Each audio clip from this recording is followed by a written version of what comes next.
Hoy el pasaje que vamos a estar tratando se encuentra en Génesis capítulo 1. No lo voy a leer por el momento todavía, pero ahí es donde estamos nosotros desarrollando estos 3 mensajes que corresponden a esta serie sobre la creación. Hermano, si usted nos visita aquí por primera vez y ve a toda esta gente aquí que se saluda, que se ríe y usted no entiende, hermano, es que en esta iglesia nosotros creemos que somos gente real, que estamos encontrando la esperanza real y que estamos experimentando esa vida real en Cristo Jesús. Amén. Y por eso le exhortamos a que siga visitándonos, hermano, para que el Señor toque su corazón y usted también pueda ser parte de esta gran familia de Dios. Hermano, busquemos en la palabra de Dios, Génesis capítulo 1, y vamos a leer desde el versículo 26 hasta el versículo 30. El título de este mensaje se llama La imagen de Dios en la humanidad. Y tenga pendiente porque voy a estar constantemente usando la palabra hombre. Va a escuchar muchas veces esa palabra durante el sermón, pero esta palabra hombre está en término neutro. No solamente me estoy refiriendo a los hombres, también me estoy refiriendo a las mujeres. Así que si usted oye algo fuerte que le incomoda, no apunte a su marido o a su amigo y diga, están hablando de ti. No, también a usted también lo estamos incluyendo en esta palabra. Amén. Si es, por favor, tan amable, se para de pie. Se para, por favor, y leemos la palabra de Dios en el nombre de nuestro gran Dios y Padre y en el nombre de nuestro Salvador Jesucristo. Dice así la palabra de Dios. Entonces, dijo Dios, hagamos al hombre a nuestra imagen, conforme a nuestra semejanza, y señoree en los peces del mar, en las aves de los cielos, en las bestias, en toda la tierra y en todo animal que se arrastra sobre la tierra. Y creó Dios al hombre, a su imagen, a imagen de Dios lo creó. Varón y hembra los creó, y los bendijo Dios y les dijo, fructificad y multiplicaos, llenad la tierra y sojuzgadla, y señoread en los peces del mar, en las aves de los cielos, y en todas las bestias que se mueven sobre la tierra. Y dijo Dios, he aquí que os he dado toda planta que da semilla, y que está sobre toda la tierra, y todo árbol en que hay fruto y que da semilla os será para comer, y a toda bestia de la tierra, y a todas las aves de los cielos, y a todos los que se arrastran sobre la tierra, en que hay vida, toda planta verde le será para comer. Y fue así. Oramos. Padre, te damos gracias por tu bendita palabra, Señor. Bendícela, Señor. Me pongo en tus manos, Padre amado. Ayúdanos, Señor, a poder exponer las verdades, Señor, que están encerradas en este pasaje, Señor. Me declaro insuficiente delante de ti, Señor. Por favor, que tu Espíritu Santo ponga receptivo nuestros corazones para atesorar esta palabra, Señor, y que podamos ponerla en práctica, Señor, de todo lo que nos tienes que decir de ella, porque te lo pedimos en el nombre de Jesús. Amén, amén. Se puede sentar, por favor. Pablo Picasso fue un gran pintor español que tuvo una esposa que se enamoró mucho de ella. Se llama Jacqueline Roque.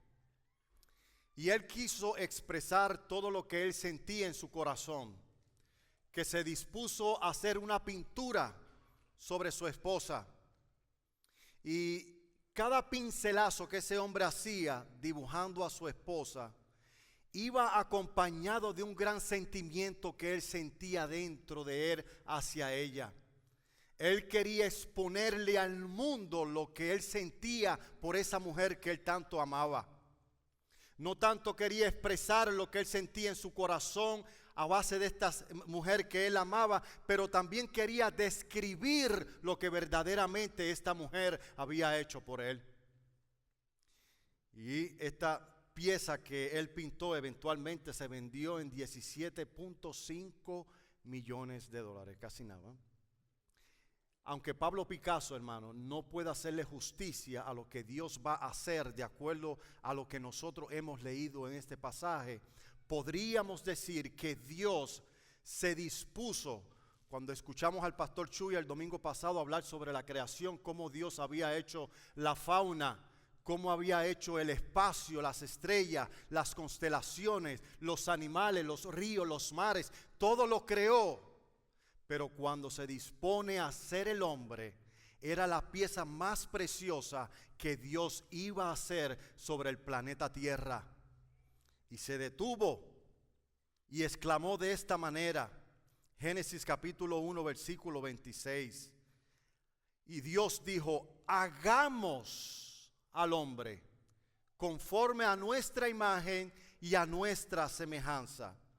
Y esa palabra hagamos, mis queridos hermanos, es bien importante que hablemos de ella, porque dentro del cristianismo hay dos teorías.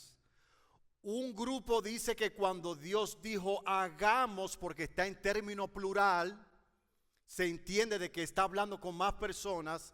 Hay un grupo de cristianos que piensan que Dios estaba hablando solo y que se estaba refiriendo a sus ángeles.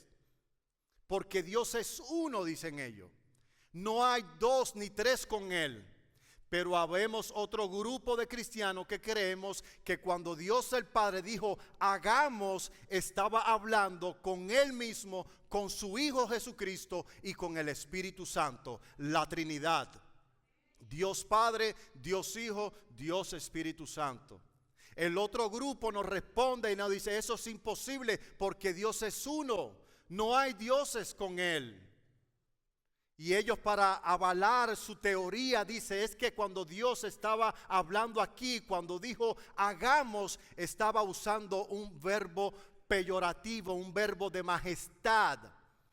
Y ese verbo de majestad, hermano, quiere decir que cuando los reyes hablaban por sí solo, pero él representaba a un pueblo entero. Y esa expresión de majestad quiere decir nosotros haremos. Nosotros y nosotros incluía a todos, pero la decisión era de él solo propia. Era un solo personaje que hablaba de esa forma. El otro, nosotros los trinitarios le contestamos y le decimos, eso es imposible, porque esta palabra hagamos, hermanos, se escribió en un idioma muy antiguo que ya está en desuso. En el paleohebreo, ese es un idioma que ya no se usa. No se escribió ni en arameo, que es el lenguaje más moderno del hebreo. Se escribió en paleohebreo. La palabra plural en paleohebreo quiere decir, hagamos, quiere decir que había más de dos hablando.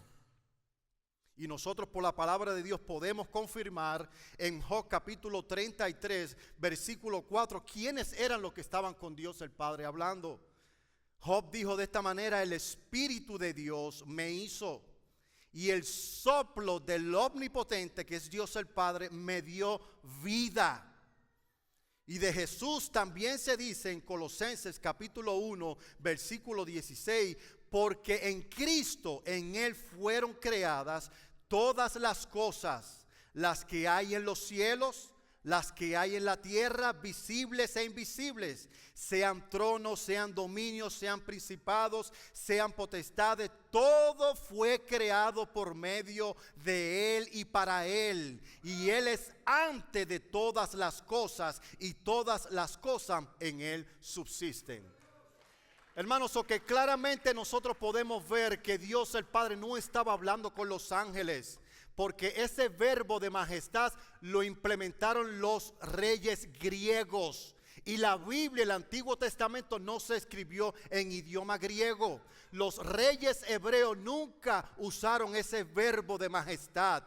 Y si nosotros vamos más a la antigüedad, los faraones tampoco usaban ese verbo de majestad. En la civilización sumeria tampoco esos reyes usaban este verbo de majestad. So queda claro y por las escrituras que cuando Dios dijo, hagamos, estaba hablando Dios el Padre, Dios su Hijo y Dios el Espíritu Santo. Y hermano, y eso no es poca cosa. Nosotros no somos semejantes a los ángeles, somos semejantes e imagen al Dios Todopoderoso. ¿Qué es la imagen y la semejanza de Dios en el hombre y en la mujer? ¿Qué es la imagen de Dios en el hombre? La palabra imagen del hebreo quiere decir seliponi, y esto alude a alguien que va a ser una sombra, una representación. Eso es lo que simboliza la palabra imagen. A alguien que va a ser una sombra de lo que Él es. A alguien que va a ser una representación de lo que Dios es. Y la palabra semejanza viene de la palabra hebrea demut, que quiere decir que Dios iba a ser un modelo, algo que se iba a parecer a Él. Hermano, yo quiero que usted mire a su lado, y si usted puede, lo voy a retar, si usted puede le va a decir a la persona, ¿qué mucho te pareces a Dios? Está difícil, está bien difícil decir eso, ¿verdad? ¿Qué mucho te pareces a Dios? ¿En qué es lo que nosotros nos parecemos a Dios? ¿En qué?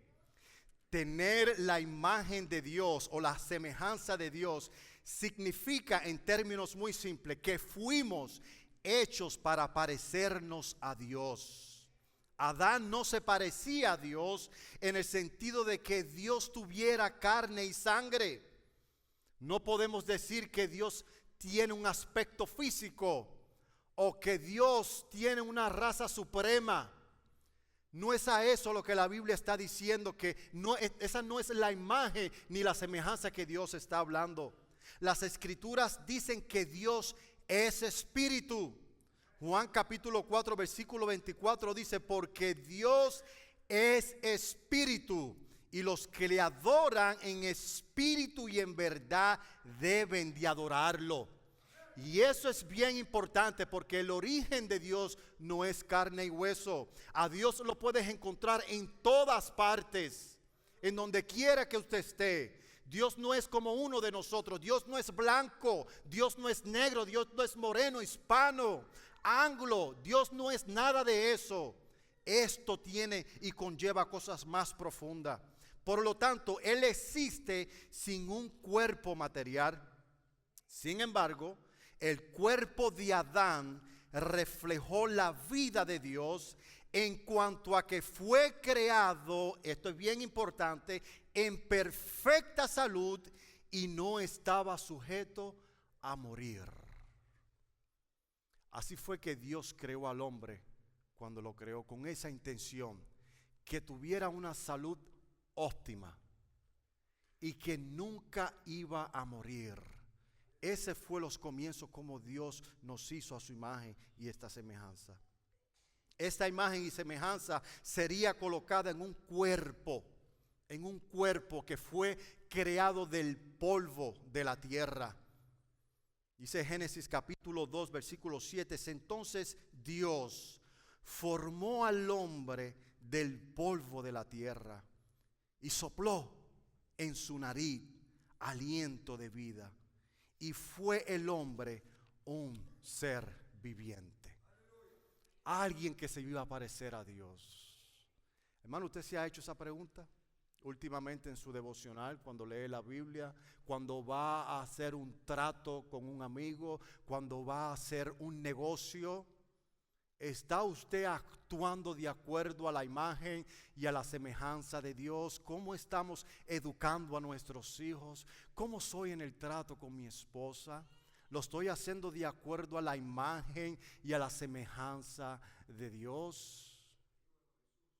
Eso es algo, hermano, que nos tenemos que preguntar todos los días de nuestra vida para medir dónde está nuestra vida ubicada. Porque Dios nos hizo con ese propósito. Y hasta aquí, hermano, estoy hablando tanto de creyentes como no creyentes.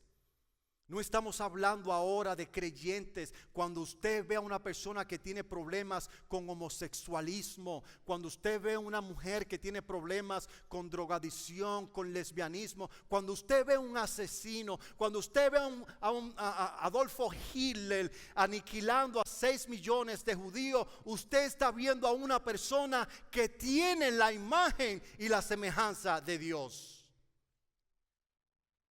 Terrible. ¿Qué estamos haciendo nosotros con esta imagen y con esta semejanza que nosotros tenemos? Dios distribuyó esta imagen, mis queridos hermanos, y esta semejanza en el hombre en 3 partes. Cuando Dios lo hace del polvo de la tierra, Él entonces sopla su aliento de vida y Dios le da esa semejanza y esa imagen de lo que Él es en 3 partes. Y esto es lo que nosotros conocemos como atributos comunicables de Dios al hombre. Dios tiene atributos incomunicables, son atributos que no nos compartió a nosotros. Dios es todopoderoso, solo Él es todopoderoso, nosotros no somos todopoderosos. Dios es omnisciente, puede estar en todas partes. Omnipresente, está en todas partes. Nosotros no podemos estar en todas partes. Dios es omnisciente, todo lo sabe. Todo lo que nosotros estemos pensando ahorita en este mismo instante, Él lo sabe. Pero nosotros no lo sabemos. Y en ese aspecto Dios no nos comunicó esas cualidades o esos atributos, pero sí se dispuso a comunicarnos a nosotros, a darnos estas cualidades en 3 partes. La primera parte es que nos dio cualidades espirituales. Nos dio cualidades espirituales. Y esta es la habilidad de tener una correcta comunión con su Creador. Somos seres relacionales. Dios nos hizo para que tuviéramos relación unos con otros. Y la relación que iba a sostener a Adán y a Eva era que pudieran tener relación en el espíritu con Dios. Ellos, cuando fueron creados, tenían acceso directo a la presencia de Dios sin mediación ninguna, porque eran perfectos, eran puros, representaban a Dios, tenían la imagen de Dios plasmada en ellos. También les dio cualidades mentales. Dios le dio conocimiento al hombre. Dios le dio la sabiduría al hombre. Y esto es la habilidad de tener raciocinio, lo que los animales no tienen. Los animales no pueden detenerse, razonar, pensar, crear y después actuar. El ser humano tiene esa capacidad porque Dios la puso ahí. Esa capacidad de raciocinio, somos seres pensantes, capaz de crear y ser creativos con cosas de las que Dios nos ha provisto. El pastor Chuy el domingo pasado estuvo hablando de que la gente que crea estos grandes edificios, estos científicos que se inventan cosas que todavía no lo sabemos, no las inventan por ellos mismos, sino que tienen que depender de la materia prima que ya Dios les otorgó. Amén. También nos dio cualidades morales, nos dio la cualidad espiritual para hablar con Dios. Y por eso es que hoy en día usted ve gente que, aunque no buscan a Dios, tienen la tendencia de buscar al tarot, a los brujos, a los espiritistas, porque tiene esa habilidad en su corazón. Tiene la necesidad de elevarse espiritualmente hacia algo que ellos no ven. Tienen la necesidad de tener fe en algo de lo que ellos no ven. Eso es una cualidad que Dios puso en el corazón de los seres humanos. Cualidades morales. Y la primera que nos dio fue el amor. Dios nos dio de su amor para que nosotros pudiéramos amar. Y si usted quiere saber lo que es amor, acompáñame a 1 Corintios, capítulo 3, un texto muy famoso que todos aquí lo sabemos de memoria, menos yo. Yo sé dónde está, pero no lo sé de memoria. Dice así la palabra de Dios desde el versículo 4 al versículo 8. El amor es sufrido. El amor es benigno, que es bueno.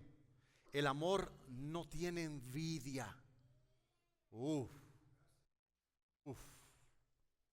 El amor no se jacta, no es jactancioso, no se envanece. Quiere decir que no se deshace el amor verdadero. No hace nada indebido. No busca lo suyo, no se irrita, no guarda rencor. No se goza de la injusticia, mas se goza de la verdad. Todo lo sufre, todo lo cree, todo lo espera, todo lo soporta. El amor nunca deja de ser. Ese es el amor de Dios y ese es el amor que Dios depositó en nuestros corazones. Y hermano, y hasta aquí estoy hablando de creyentes y no creyentes. Nadie está exclusivo de esto, no está, ausente de esto. Todos los seres humanos poseemos esta habilidad de amar. También Dios nos dio bondad, esa habilidad de imitar la benevolencia de Dios, el tratar de ser bueno. Esa habilidad la tenemos todos los seres humanos porque fuimos creados a imagen y semejanza de Dios. También nos dio misericordia, ese cuerpo creado del polvo le dio la habilidad de ser compasivos unos con otros. También nos da de su paz y esta paz nos da la habilidad de que todo esté en orden. Nuestro hogar, nuestro trabajo, nuestras relaciones, todo lo que nos rodea, hermano, necesita estar en orden para que podamos estar en paz. Esa habilidad Dios nos las ha dado, no hay ninguna excusa. La palabra de Dios dice: seguid la santidad y la paz, sin la cual nadie verá a Dios. ¿Tiene guerra usted con alguien? Si usted abre su corazón espiritual y lo abre así, ¿encontrará raíces de amargura allá adentro? ¿Encontrará celos, contienda, envidia? Entonces, si lo tienes, no tienes paz. Y Dios te ha dado esa habilidad de encontrar cómo arreglar todos esos asuntos para que tu vida, nuestra vida, esté en orden. Porque cuando nuestra vida está en orden, entonces vamos a disfrutar de esa paz que Dios nos ha prometido. Amén. También nos dio la habilidad de la paciencia. Esta es la habilidad de tolerar y de esperar, de saber esperar, hermano. Y esto es una cualidad bien importante que la podamos poner en práctica. Porque somos seres, hermano, que tenemos un carácter y a veces nuestro carácter dictamina nuestros sentimientos y tomamos decisiones muy a la ligera y cometemos errores. Esta cualidad, hermano, nos ayuda a que nosotros no estemos cayendo constantemente en el error. Toleramos, pensamos, nos detenemos y tenemos paciencia, aunque tenemos el deseo de obtener algo muy rápido. Dios nos ha dado esa habilidad de poder esperar, de poder tolerar a alguien hasta que la persona cambie o hasta que la bendición venga. Eso es paciencia, mis queridos hermanos. Y esto está dentro de las cualidades morales. Dios también nos ha dado ira. Y esta es la habilidad de sentir rechazo por lo malo e injusto. Yo sé que el hombre a veces, su ira incontrolada lo lleva a hacer cosas negativas que no debe de ser. Pero la ira que Dios ha depositado en nosotros es para que nosotros podamos rechazar todo lo que Dios rechaza. Amén. También nos dio celo.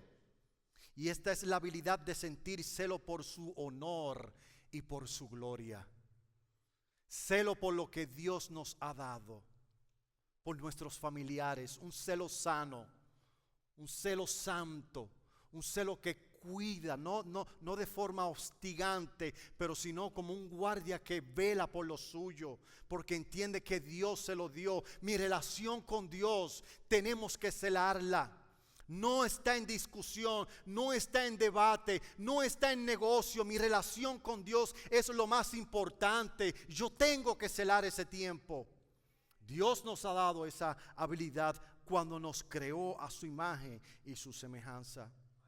También nos ha dado justicia, la habilidad de actuar justamente y con integridad. Y si pudiéramos, hermano, pudiéramos seguir. Pero también, adicional de que Dios nos ha dado cualidades mentales, cualidades morales y cualidades espirituales que reflejan esa imagen y esa semejanza, también nos ha dado talento. Nos ha dado talento. No sé cuántos de ustedes se han sentado en un sillón a escuchar a un Leonardo Pavarotti. Cuando sube esa voz a esa nota, creo que es C5, la más potente. Hermano, yo quedo extasiado, así como que el aire se me va y el hombre sigue entonando. Hermano, eso es un talento que Dios le ha dado al hombre.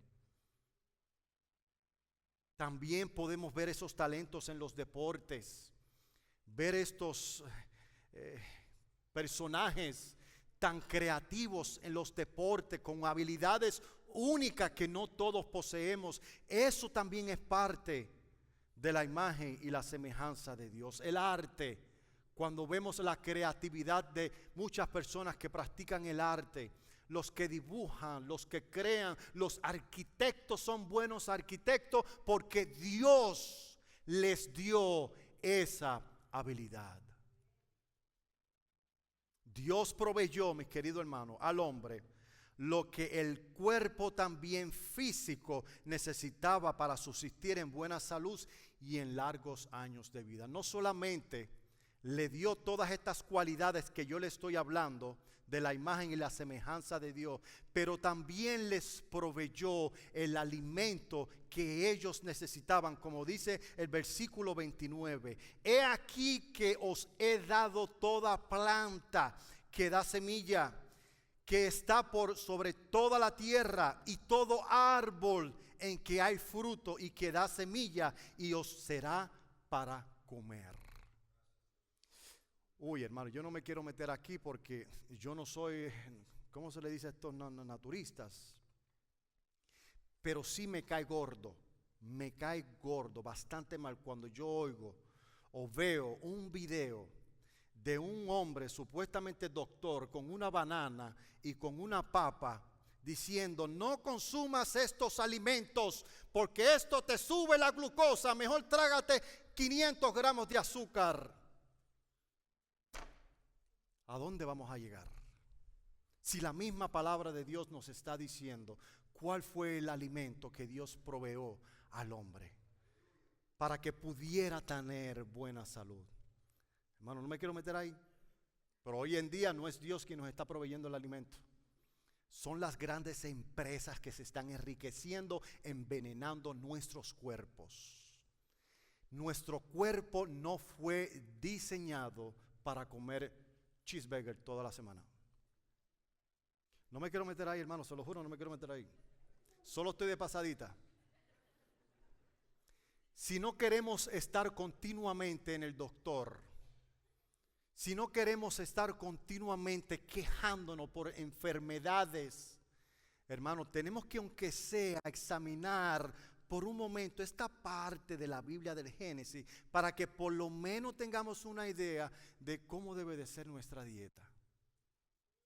Yo no estoy diciendo que si usted va hoy, sale de aquí, come un cheeseburger, es usted un pecador. No estoy diciendo eso. Y que si yo como verdura soy más espiritual que usted. No, no se trata de eso. No se trata de eso, en serio lo digo. Pero por lo menos Dios nos dio pista de qué es lo que yo puedo hacer mientras yo esté transitando en esta vida, cómo yo puedo hacer los arreglos en mi dieta o en lo que yo como. Porque hasta para eso Dios nos ha provisto para tener buena salud. Amén. Pero también Cuando Dios creó al hombre, no solamente le dio el alimento físico, pero también le dio otro árbol, que ellos iban a comer de ese árbol y le iba a dar una vida extensa, que pudieran vivir para siempre, pero desafortunadamente no lograron consumir de ese árbol. Les pregunto, mis queridos hermanos, hasta aquí, ¿usted cree que nosotros proveemos a imagen y semejanza del mono? ¿Habrá alguien aquí que todavía está vagando en esa teoría de que nosotros venimos del mono? Imposible, imposible. Todavía vemos a los pobres monos, ¿verdad? Que todavía no evolucionan, porque no fuimos creados a la imagen y a la semejanza del mono. También, hermano, tenemos que tener en cuenta Génesis 1:27, cuando dice, pues Dios creó al ser humano conforme a su imagen. A imagen de Dios lo creó, varón y hembra lo creó. Y esto, mi querido hermano, nos da la evidencia que Dios solamente hizo dos géneros: varón y hembra. No existe tal cosa que una mujer atrapada en un cuerpo de hombre. No existe tal cosa de un hombre atrapado en un cuerpo de mujer. No se nace mujer siendo hombre. Esos son engaños del infierno. Y estamos viviendo en una generación que nos quiere meter por boca y nariz esta idea de que hay muchísimos géneros. Y que si usted se siente bien siendo como perro, está bien y la sociedad se lo tiene que aceptar. No, mis queridos hermanos, nosotros como la iglesia de Cristo, como baluarte y estatua de Cristo Jesús en la tierra, tenemos que ir en contra de todas estas ideas. No podemos dejar ni abrirle las puertas a esta agenda que venga a nuestra iglesia y nos polarice con estas ideas. Porque la Biblia dice, solo hay varón y solo hay hembra. Y esto me lleva a mi segundo punto. ¿Cuál fue el propósito de la creación del hombre? Génesis capítulo 28 al 30 dice, y los bendijo Dios y les dijo, fructificaos y multiplicaos, llenad la tierra y sojuzgarla, y señoread en los peces del mar, en las aves de los cielos, y en todas las bestias que se mueven sobre la tierra. Hasta ahí lo leemos. Uno de los propósitos que Dios creó al hombre fue que lo pudiera representar con dignidad y honra. Dios colocó al hombre por encima de todas las cosas que él había creado. Pero en ese dominio el hombre tenía que practicar esa autoridad con todas las habilidades que Dios le había dado. Tenía que cuidar la creación. Hoy son pocos los hombres que cuidamos la creación. Ahora estamos destruyendo la creación. El hombre tenía que respetar, celar la creación de Dios, amar lo que Dios amaba de la creación de Dios, porque fue Él quien lo hizo. Fíjate que si usted lee el texto dice, señoré sobre todas las cosas que han sido creadas, pero no menciona al hombre. No se fijó cuando leyó ese pasaje. Porque cada uno representaba la imagen y la semejanza de Dios. No es que yo soy mayor que Carlos, ni que Carlos es mayor que yo, ni que Comesaña. No, cada uno en particular tenía que representar con dignidad y con honra las cosas que Dios les había dado. Y para que este proyecto pudiera funcionar, Dios le dijo, fructificaos y multiplíquense. Ese fue uno de los propósitos, la reproducción de seres humanos. Y los bendijo Dios, diciendo, sean fecundos y multiplíquense y llenen la tierra. Y esto a nosotros nos da a entender, hermano, dónde fue que Caín encontró a su mujer cuando Dios lo expulsó del paraíso. Porque Adán y Eva tuvieron hijos e hijas antes de caer en pecado. Caín y Abel son resultados, son los primeros hijos que le nacen a Adán y a Eva, pero cuando pecaron. Y yo sé que el pastor Chuy va a estar predicando sobre el domingo sobre esto y va a estar viendo estos textos, pero antes de que eso sucediera, cuando eran inocentes y no se habían manchado con el pecado, el mandamiento fue: multiplíquense y llenen la tierra. E inmediatamente, hermano, se pusieron manos a la obra. Cuando Caín y Abel le nacen, o cuando Eva peca, ¿qué fue lo que Dios le dijo? Aumentaré el dolor de tus preñeces. Quiere decir que ya Eva había pasado por la experiencia de parir. Y ellos cumplieron, hermano, comenzaron a llenar la tierra porque era uno de los propósitos de la creación de Dios. Bendecir a las familias de la tierra teniendo comunión directa, la creación con el Dios que los creó. Sin embargo, mis queridos hermanos, esto me lleva a mi último y a mi tercer punto. Desafortunadamente, el hombre corrompió con su libre albedrío esa imagen de Dios. La corrompió. Se imperfeccionó, no sé si está bien dicho esa palabra. Hubo algo imperfecto, hubo algo que se rompió cuando Adán y Eva cometieron pecado. Como dice Romanos capítulo 4, versículo 12, por tanto, como el pecado entró en el mundo por un hombre, por Adán, y por el pecado la muerte, así la muerte pasó a todos los hombres. Igual, volvemos al principio, no solamente estoy hablando de machos, también están las hembras. El pecado, la muerte pasó a todos los hombres por cuantos todos pecaron. ¿Vieron bien el texto como dice? Por cuantos todos pecaron. Fíjate que no dice por cuanto todos pecarán. O porque habrá alguna, a ver si hay un chance, a ver si uno de ellos se puede mantener en perfección y no pecar. No, Pablo lo pone aquí como un hecho de que todos vamos a pecar. Nos vamos a ensuciar las manos, hermano. Y eso, hermano, es terrible. Es terrible. Manchó la creación de Dios. Degradó la imagen y la semejanza de Dios. No solamente el hombre fue maldito, pero la tierra también fue maldita a consecuencia del pecado. Ya las cosas no funcionan como tenían que funcionar. Y nosotros lo podemos ver alrededor de nosotros, hermano. Cuando una persona asesina a otra persona, eso le genera dolor a Dios. Dios no creó el mundo para que fueran gente consumiendo droga. Dios no creó el mundo para que nos estuviésemos mintiendo unos a los otros. Dios no creó este mundo para que el cuerpo poseyera virus y enfermedades, hermano. Todo esto vino a consecuencia de que el hombre en su libre albedrío decidió desobedecer a Dios.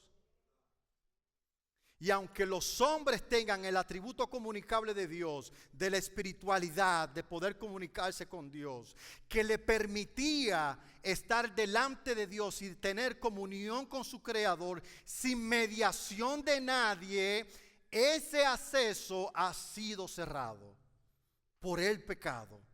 Y a consecuencia del pecado, los hombres están inhabilitados a ese lugar de santidad, porque están manchados, muertos espiritualmente y no quieren buscar de Dios. Ese es el problema que trajo el pecado. Las consecuencias fueron desastrosas. Y cuando estoy hablando de inhabilitados, no quiere decir que el hombre dejó de tener libre albedrío o libre voluntad. No, si el hombre sigue teniendo libre albedrío, pero aún su libre albedrío está contaminado por el pecado. Todas las decisiones que el hombre toma que no es creyente las hace para su propia gloria o para su propia conveniencia, no para dar gloria a Dios. La palabra de Dios dice, no hay ni siquiera uno, no hay quien busque a Dios. Todos nos desviamos como ovejas al matadero. Yo me acuerdo, estuve compartiendo una experiencia con el grupo de Zoom los martes. Y yo me acuerdo que yo me le fugué a mi mamá. Me fui para el carnaval, eran como las 2 de la mañana. Yo tenía como 12 años de edad, chiquito. Mi mamá loca, ¿dónde estará mi hijo? Son las 2 de la mañana y no está en mi casa. Y yo estaba parrandeando, fumando cigarrillos allá. Yo no sabía, yo no quería buscar a Dios. Y cuando me encontró, yo sabía que la paliza iba seguro. Cuando mi mamá me encontró, yo sabía que ella me iba a pegar. Ella tenía una bicicleta y ella me puso en la parrilla de su bicicleta para mi casa. Y en ese viaje me decía, ahora vas a ver cómo te va a ir. Y yo iba asustado, hermano. No hicimos que cuando pasamos por frente de una iglesia católica, yo me puse a orar. Señor, por favor, que mi mamá no me dé. Que mi mamá no me dé. Bueno, el Señor no me escuchó. Porque me dieron duro. Amén. Hermano, el hombre todavía tiene la habilidad de buscar a Dios, pero lo busca de forma incorrecta. Porque ya no tiene el honor de ir por él mismo y justificarse porque está manchado con el pecado. Está insensible a lo que quiere Dios y a la voluntad de Dios. Insensible. Ya no tienes honor. Ya no tienes ningún fundamento valible que Dios te pueda. ¿Qué quieres, hijo mío, que te haga? Porque ya eso se perdió con el pecado. Se necesita ser perfecto para que puedas acceder a ese lugar sin intervención de nadie. Y eso es imposible. Acompáñame en el libro de Juan, y ya estoy terminando. Juan capítulo 8. Juan capítulo 8. Y vamos a leer versículo 34 al 36. Por favor, hermanos, no se desconecten del pasaje principal, a la imagen y la semejanza de Dios. Ahora estamos hablando sobre esto porque esa imagen y esa semejanza de Dios fue denigrada por el pecado. Dice, Jesús le respondió, de cierto os digo, que todo aquel que hace pecado, esclavo es del pecado. Y el esclavo no queda en la casa para siempre. Por eso fue que Adán y Eva fueron expulsados del paraíso. El Hijo sí queda para siempre. Así que si el Hijo os libertares, seréis verdaderamente libres. Si no es por Jesucristo, aún nuestro libre albedrío no nos podrá salvar. Porque todo lo que nosotros tenemos está contaminado con el pecado. Amén, hermano. No tenemos nada sagrado en nosotros que nos pueda justificar delante de Dios. Cristo es nuestra esperanza. Colosenses 1:15 dice que Él es la imagen del Dios invisible, el primogénito de toda creación. Jesucristo vino como el segundo Adán. El primero falló y como falló nos pasó esa maldición a todos nosotros. Ahora este Cristo en representación de Adán, viene el mismo Dios en la segunda persona de la Trinidad, se encarnaría con el propósito de salvarnos de esa corrupción y por el Espíritu Santo devolvernos esa imagen perdida en el Espíritu Santo. Ahora la encarnación del Hijo de Dios engrandece aún más al hombre. Él se encarna para comunicarse cara a cara con los hombres. Yo he venido para que tengan vida y la tengan en abundancia. Yo voy a dejar al Espíritu Santo para que Él los guíe, para que esa imagen y esa semejanza que fue perdida en el paraíso, ustedes puedan recuperarla de mejor manera. Concluyo con esto. Ahora en Cristo somos librados de la pena del pecado, del poder del pecado y seremos libres de la presencia del pecado. Estaremos con Él en la eternidad y seremos coherederos con Cristo. Hay esperanza en Cristo. La imagen y la semejanza de Dios se corrompió, pero Cristo vino a traernos una mejor imagen. Pero solo se obtiene a través de Cristo. Primera de Juan capítulo 3 versículo 2. Amados, ahora somos hijos de Dios y aún no se ha manifestado lo que hemos de ser. Pero sabemos que cuando Él se manifieste, seremos semejantes a Él, porque le veremos tal y como es. Iglesia, los invito a ponerse de pie.